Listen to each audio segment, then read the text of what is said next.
Hey everybody, it's Jay and Gay, host of the Pursuing Excellence podcast here. Just want to take a minute and say, if you haven't heard about Anchor, it's the easiest way to make a podcast. Let me explain. It's free. There are creation tools that allow you to record and edit your podcast right from your phone or computer. Anchor will distribute your podcast for you so it can be heard on Spotify, Apple Podcasts, Google Podcasts, and many different platforms. You can make money from your podcast with no minimum listenership. It's everything you need to make a podcast in one place. Download the free Anchor app or go to anchor.fm to get started today. Hey, everybody. Welcome to the Coach's Perspective podcast. This is Jay and Gay, something new I'm trying. Today I'm sitting down with Coach Don Tison at Clinch County. And thank you for joining me, Coach. I really appreciate it. Well, I appreciate you having and thinking of us. Yes, sir. You guys have a great program every year down at Clinch, and you actually, I remember Clinch and Elka played in 2010, and we lost. Coach Dickerson, you guys beat us playoffs. Yeah. So, Coach, first question. Yeah. Oh, what? That was one of the best games. I was offensive coordinator. Oh, really? And that was my first year as an offensive coordinator, and man, still to this day, that's probably one of the best games I've ever been a part of. Really? Yeah. Yeah, it was awesome. Yeah, Coach Guest told me the stories. But my first question for you, Coach, how long have you been coaching at Clinch County? 2006 was my first year, so I guess 14 years. This was the 15th year. So yeah, I've been here for a little while. What brought you to Clinch County? Well, I'm from here, born and raised here at Clinch. My dad was the head coach for years, and he kind of built the program up from the ground up, and played football and baseball at Clinch, and just always just wanted to come back home and try to get involved and try to make a difference and help it grow and just be a part of it. It's just something that's always been a part of my life. So, right, man, it's just something that I've always loved, and I just wanted to keep it going. Yes, sir. I completely understand. I understand you guys have won 8 state championships. That's right. Wow. It's a very, very successful program you guys got down there. Got to give my hats off to you guys. You guys are, play great football, and had the pleasure of watching you guys this past couple of years as well. So, just want to tip my hat off to you guys, to you. Well, we're just extremely blessed. We have runs where, man, we just have really good players and just the community and all the support that we have. It's just, it's just a fun place to coach, and we're just blessed. We're blessed beyond what we really understand, to be honest, because being from here and people that are from here, it's the way it's always been. It's been like this forever, and man, it's just, that's another reason why I wanted to come back, is just to keep it, because it's so precious to me, and I understand just how important it is to the community here, and just being a part of it. But man, yes, we extremely blessed. Yeah, of course. I actually came to Elka in 9th grade freshman year, and I was blessed to be a part of 3 state championships, and one really great team we had in 2017. We had a lot of Division I players, and we Athens Academy 41-3 in the state championship. It was freshman year. Y'all have had some really good teams. We have. Sure. We have. Yeah. Obviously, this year, losing to Prince Avenue, and but we just, it was their year. But Coach, I also want to ask you, every football team has a mantra. For example, we at Elka, it's like, we keep chopping. We keep getting up every day and go to work. What would you say is Clinch County's, your philosophy, your mantra at Clinch? What's you guys' Well, we've never really had a symbol or a slogan, right?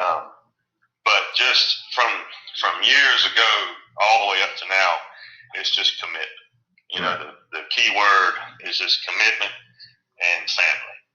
You know, those are the two things that we hang our hat on. Just like every offense will hang its hat on a couple of plays. You know, our program for as long as I can remember. You know, this goes all the way back to the 80s.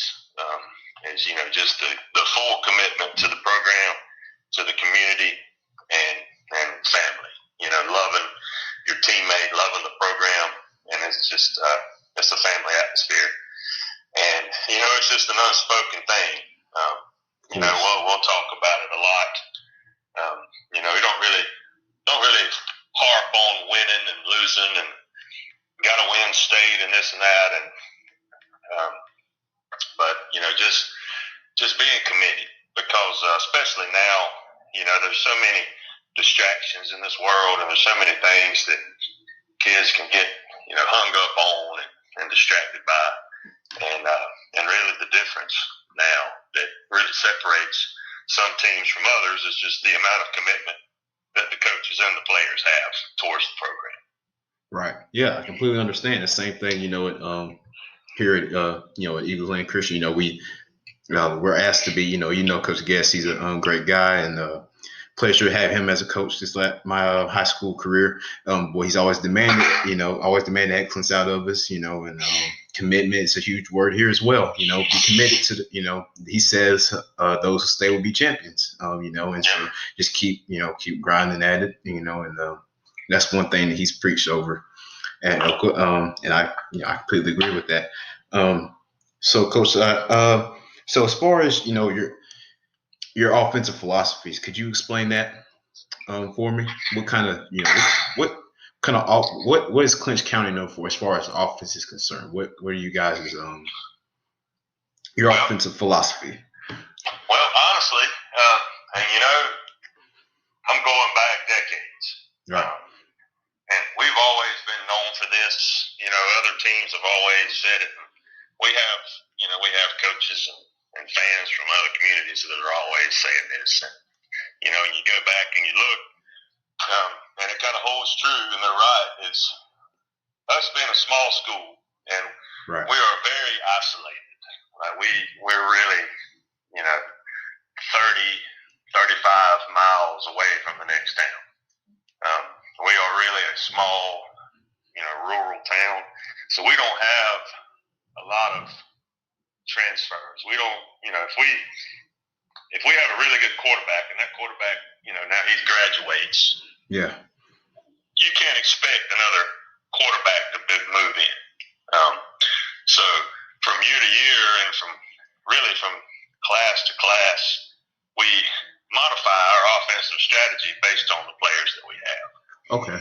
All right. But you know, the rule is basically no matter what you're doing, is we're going to try to run the football. Yeah. we believe that if we can run the ball and play great defense and run the ball, that the majority of the time you're going to be successful. You know, some years, you know, we went through a stretch from 2015 to just this past season where we were blessed with some really big offensive linemen, big running backs, you know, a lot of size and speed. And really, all we asked the offense to do was to not lose the game. Right. You know, run the ball, score points, you know, score as many points as you can, but just don't turn the ball over. Don't put yourself in bad situations in the game. Right. Because we felt like athletically and talent-wise, you know, if we played mistake-free football, most likely we're going to win the majority of the games that we play. You know, obviously you're going to run into some teams that are just as good, and, you know, the ball will bounce their way or our way. Right, yeah, and, of course. But, you know, this year, graduating in, we're about to go through a cycle where we're not going to be quite as big, going to be a little faster, but not as big. All right. But so we're working now on redesigning things that we want to do, spread things out a little more. But at the end of the day, no matter the formation, you know, no offense that we're running, we're going to run the football. You know, so I've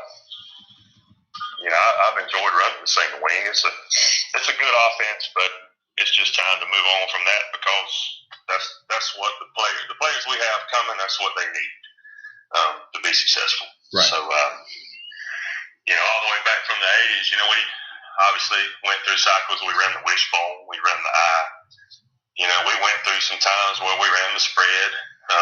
In 2010, when we played Elka, we were a spread offense. Right. And we went through a cycle where we had a really good quarterback. We had two guys back-to-back quarterbacks that could really operate the spread offense. But even then, we still were running the ball. Then about 2013, we got out of that and went to the single wing, and that was good for us. So now it's time to modify it again. And we don't just look at what we have in the high school. We look at what's coming up through the rec department, through the middle school program, and kind of see what we'll have for the next 5, 6, maybe 7 years. And just try to be ahead of the game. Try to be ahead of the game with what talent we have coming. Of course, I completely understand, Coach. That's a great way to look at it, and I never really knew. So you guys basically, you say you tailor your game plan really around the players you have, the personnel you have. Some of the best advice I ever received, and I can't even remember who told me. And it's not some quote that you've never heard before, but when you're calling plays, when you're running the offensive system, and you're in tight games, you need to think about players instead of plays. Right. It's not so much about what play is going to win the ball game. It's about what player is going to win the ball game, and putting that player in the best possible position that he can be in to be successful. That's great, Coach. That is gold.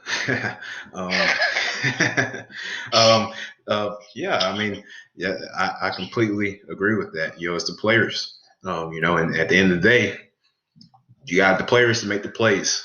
That's right. To win the game. So as far as if you would mind, as far as is your defense the same way? Defense is the same way. Okay. For years and years, we ran a 5-2 or a 3-4 defense. Basically, that's basically the same defense. Right.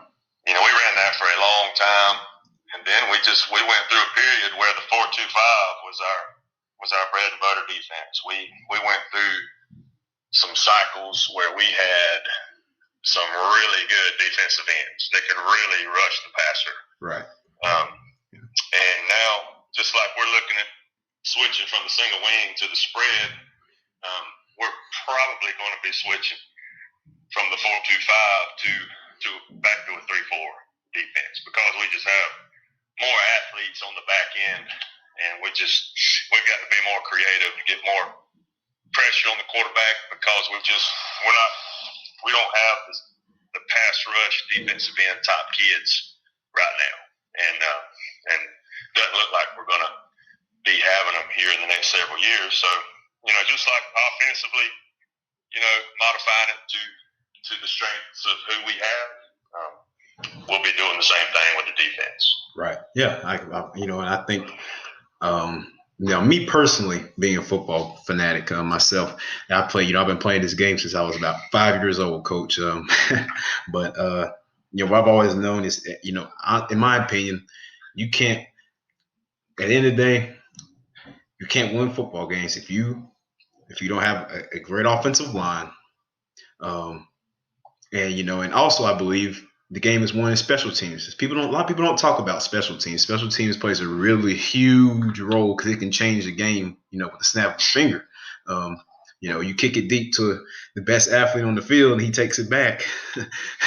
That's not, that could. People are not going to talk about special teams until they lose because of special teams. Right, exactly. So, but definitely, like you said, the game is won or lost in the trenches. Right. And most big definitely. plays. You have big plays, and then, the core of the ball game is going to be decided at the line of scrimmage. And, you're talking about big plays that can swing ball games. A lot of that comes on special teams. It does. It does. You cannot kick the ball deep to the best athlete on the field. It won't work out in your favor because you're not going to get them down. And that can change a game completely. So, but yeah, that's why I asked, because that's just my opinion as far as that's concerned with the game. But yeah, Coach, I really think you guys have a great program down there at Clinch County, and I love watching. And Coach Dickerson, he was a great coach as well. Watching what he did during his time there, and you know him personally, and so he seems like a great guy, great coach. Me and Coach Dickerson, I was his right hand man for a long time. Really? When I got here, and his first year as the head coach was 2004. Right. And 2006 was my first year here, so he basically coached as a head coach for 2 years without me. And then I got here in 2006, and me and him just worked really well together. We're great friends, and he's fun to hang around. And I've got so many stories about him, and just good memories. But as far as coaching, we just made each other better. We were very competitive. He was a defensive minded coach. He was a defense coordinator for years and years and years. And whenever he got the head job, he remained the defense coordinator and ran the defense. Yeah. So, from 2006 all the way up until he retired in 2018, he ran the defense and I ran the offense. Right. And we were very competitive about it, made each other better coaches, and he did a really, really good job here. Yeah, he did. That's great. That is great to hear, Coach. And Coach, I also wanted to ask Coach, in the summer, summer work, in the summer off season, as far as at Elka, we do our summer workout program. We're in the weight room because honestly, Coach, I believe this, being a player myself, and from what I observe, the weight room is an athlete's best friend. And so it's important to be in the weight room. I think I know you probably do as well, because it attributes so much as far as strength and everything's concerned like that. And it makes you tough as well. Man, look, in the weight room, some other good bits of advice that I've got through the years is when you're at a school, especially a smaller school, you're going to go on runs where you'll have a lot of talent and a lot of size. Right. And, it may not matter so much. The weight room is always going to matter, but the years that you don't have the talent, the years that you don't have D1 players running around, the weight room keeps you competitive. Exactly. Exactly. The weight room keeps you competitive, not only because it makes you faster, stronger, bigger, whatever, but it makes you mentally tough and it makes you competitive. Right. Yeah. And that's the biggest thing with me. I run the weight room at Clinch, and man, the weight room during school and during the summer, that's when you make your football team. I completely agree. Yeah. That's where it's at. That's like today, and since we got back to school, we've just been really excited because we're already, we're molding next year's team now. Right now is when you get it right. That's one thing. The virus hurt us so bad because it basically eliminated summer workouts. I know, right? And spring workouts when school got shut down. Right. It eliminated all that, and it took us a long time this season. It took us halfway through the season to get the team molded to where we needed it. And if we would have had that weight training, and if we'd have had that summer workout program like we always do, we would have started out the season that way. Right. So that really put us So the weight room is probably the most important thing that a football program is made of. Yeah, of course. Yeah, I completely agree with you, Coach. That's something I think is very important. Even not just football, all athletes. The weight room is truly, it's truly important. Like you said, it makes you mentally tough and makes you obviously physically, stronger and faster, everything like that. But the competitiveness, being a player myself. I'm always competitive in the weight room. Every time I get in the weight room and lift, I'm competitive, trying to compete, trying to improve myself to be better. And so that's why. Well, I tell guys, and like you mentioned other sports, we encourage every athlete to lift weights, and I tell them, look, just because I'm trying to get you to come in here and lift weights and take this class or be a part of it, I'm not. Obviously, I want you to play football. But if you're a basketball player, be a basketball player. That's fine. If you're a baseball player, be a baseball player. I love the guys that play all the sports. Right. I feel like each sport complements the other. Yeah. So we encourage them to play all the sports, and a lot of them do. But, I tell them, look, if you're a baseball player and you aren't in the weight room, and if you're not weight training and taking it seriously, then you're not seriously an athlete. Right. And you're not taking your sport seriously because you just don't want to get better. Because you can ask any professional athlete and they'll tell you the same thing. That the weight room and weight training is a huge part of every athlete's life. Of course. Yeah, you said it. You said it all, Coach. You said it all. Yeah, totally. I don't know where I would be right now if it wasn't for the weight room, because that's right. Coming in freshman year, I just a little strong little kid, and then now stronger and faster, better. So I that's right. I think I made the right decision, transferring to Elka. I love the program down there, and it's we just strive to always improve every day, get one step faster, better every day. Obviously, this year to end the way we wanted it to end.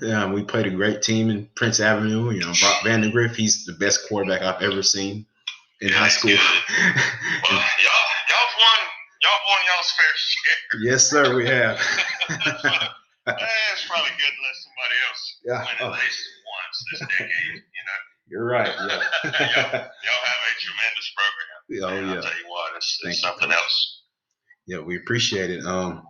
Hopefully one day we can Elka and Clinch can meet down the line again. Well, we may let us wait until a good cycle comes and we're really loaded, and then maybe we can give y'all a game. But Coach Gass is awesome. I look up to Coach Gass. He's such a good example. Yes, sir. Of course. And man, it's just you look at him and how he lives his life and the standard he lives by, and the whole program is basically just following his lead. And yes. And man, the way he does it, you can't help but be successful. Whether you win state or not, you're still going to be successful if you go there. Right. So, man, it's a lot of respect for you guys. Thank you, Coach. The same way, respect for you guys as well. You guys, like I say, have great program. Every year, and always, I read up on. I'm not one of those guys that just one of those players that just revolves around myself, around my team. I like to watch other teams as well. And I watch Clinch County a lot. It's like, wow, Clinch is. Guys they're consistent. That's the big thing. Consistency. You say commitment. That's a big. I also say consistency. It's a big thing as well. You guys are a really consistent team every year, and so that's I want to tip my hat off to you. As far as leading that consistency in that program. So that's amazing, right there. Well, I appreciate it. Man, it takes a village. It's not just me. It's the families here, it's the community. Right. Like I said before, we're blessed, and man, we just want to keep holding this torch. We want to keep running with it. Yes, sir. Of course. I think that will be all for today. But I really appreciate you joining me, Coach Tison. I really do. Anytime, man. I appreciate you reaching out. Yes, sir. No problem. You guys stay safe and have a great season next year. I'll be watching. Good luck to you guys, and thank you for joining me. Thank you. Thanks for having me. All right, Coach. Take it easy. All right, guys. That was the first episode of A Coach's Perspective. I was with Coach Don Tison down at Clinch County. Great guy. Love talking to him, learning different philosophies and how he approaches everything down there at Clinch, and really nice to hear that. So next week we're gonna have another coach on the show. But for right now, see you guys next week. Stay safe.